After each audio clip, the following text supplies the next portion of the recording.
ఏపీలో చాలా సమస్యలు ఉంటుండగా డిప్యూటీ సీఎం పవన్ కళ్యాణ్ గారు తెలంగాణలో ఆవిర్భావ సభ అంటూ అక్కడ పెట్టడానికి గల కారణాలు ఏంటి?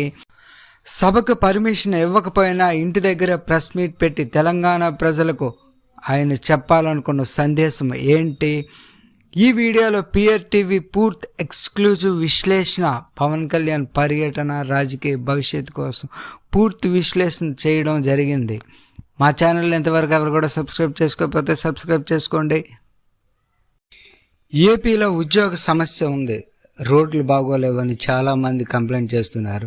పిఆర్సీ రాలేదని ఉద్యోగస్తులందరూ కూడా రోడ్డుని ఎక్కుతున్నారు. ధరలు పెరుగుతున్నాయి అని సామాన్య ప్రజలందరూ లబోదిబోం అంటున్నారు. ఇలా ఎన్నో సమస్యలు ఉన్నాయి. ప్రజలందరూ కూడా ఈ సమస్య తీరాలి అని చెప్పి చాలా వేడుకుంటున్నారు. అలాగే పెట్రోల్ ధరలు విపరీతంగా పెరుగుతున్నాయి, గ్యాస్ ధరలు పెరుగుతున్నాయి. వీటన్నిటిని డిప్యూటీ సీఎం హోదాలో పవన్ కళ్యాణ్ గారు పరిష్కరిస్తారని వీళ్ళు చాలా ఆశ పెట్టుకున్నారు. కానీ వీళ్ళందరినీ ఇక్కడే వదిలేసి పవన్ కళ్యాణ్ గారు తెలంగాణ వెళ్ళడం, అక్కడేవో సభలని, ప్రెస్ మీట్లని చాలా ఇబ్బందులు పడుతున్నారు అని ఇక్కడ చాలామంది అంటున్నారు. అలాగే పవన్ కళ్యాణ్ గారు 5 శాఖలు తీసుకున్నారు. 5 శాఖలు కూడా చాలా చాలా మంచి శాఖలు, ప్రజలకు నిత్యావసర సేవలు అందించే శాఖలు. ఈ శాఖల పనితీరు ఎలా ఉందని చాలామంది కూడా డౌట్ పడుతున్నారు. ఒక పక్క పర్యావరణం, విశాఖలో కొండలన్నీ నాశనం అయిపోతున్నాయి. గ్రామ స్థాయిలో చెరువులన్నీ కూడా కబ్జా అయిపోతున్నాయి. ఏ చెరువు కూడా చెరువులాగా ఉంచడం లేదు. వీటన్నిటిని కూడా పరిరక్షించకుండా పవన్ కళ్యాణ్ గారు తెలంగాణ ఎందుకు వెళ్ళారు? తెలంగాణ వెళ్ళవలసిన అవసరం ఏంటి? తెలంగాణలో ఒక పక్క రేవంత్ రెడ్డి మంచి ఫామ్లో ఉన్నారు, కేటీఆర్ కూడా ఎప్పటి నుంచో మంచి ఫామ్లోనే ఉన్నారు, బీజేపీ కూడా వాళ్ళిద్దరికీ కూడా చాలా పోటీగా తెలంగాణలో ఉంది. అలాగే ఈ మధ్య కవిత గారు కూడా ఒక పొలిటికల్ పార్టీ పెట్టి ప్రజల్లోకి వెళ్తున్నారు. వీళ్ళందరినీ దాటుకొని తెలంగాణలో అవకాశాలు పవన్ కళ్యాణ్ గారికి వస్తాయా? ఒక ఫ్యాన్ బేస్నే పట్టుకొని పవన్ కళ్యాణ్ గారు తెలంగాణలో ఏదైనా సాధించగలరా?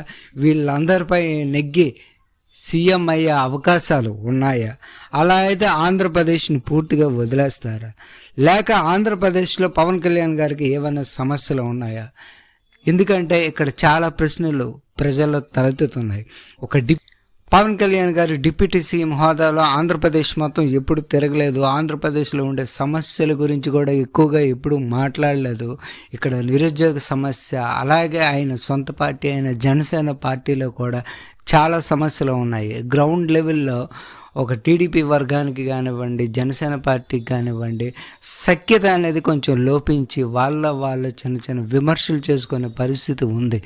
దాన్ని సరిచేయకుండా విలేజ్ లెవెల్ నుంచి, గ్రామ స్థాయి నుంచి జనసేనకు బలమైన నాయకుల్ని నియమించి వాళ్ళకి పునాది బలాన్ని ఏర్పాటు చేయలేని పవన్ కళ్యాణ్ గారు ఇప్పుడు ఇక్కడ ఇవన్నీ వదిలేసి తెలంగాణ వెళ్ళి తెలంగాణలో ప్రెస్ మీట్ పెట్టి అక్కడ సభలు పెట్టి ఏర్పాట్లు చేసి అక్కడ పోటీ చేసి వాళ్ళని ఎదుర్కొని ఏం సాధిస్తారు? ఆయన ప్లాన్ ఏంటి అనేది అందరికి కూడా అయోమయంగా ఉంది. ఎందుకు పవన్ కళ్యాణ్ గారు అలా చేస్తున్నారు? దీని వెనకాతల ఇంకేమైనా రాజకీయ వ్యూహం ఉందా అనేది విశ్లేషకుల అంచనా. పవన్ కళ్యాణ్ గారికి రాజకీయ భవిష్యత్ ఆంధ్ర మంచిదా, తెలంగాణ మంచిదా? దేనికి ఫ్యాన్ ఫాలోయింగ్ ఎక్కువ ఉంది? తెలంగాణలో అయితే ఈజీగా ఉందా, ఆంధ్రప్రదేశ్లో అయితే ఈజీగా ఉందా? మీరు మా కామెంట్ రూపంలో తెలియచేయండి.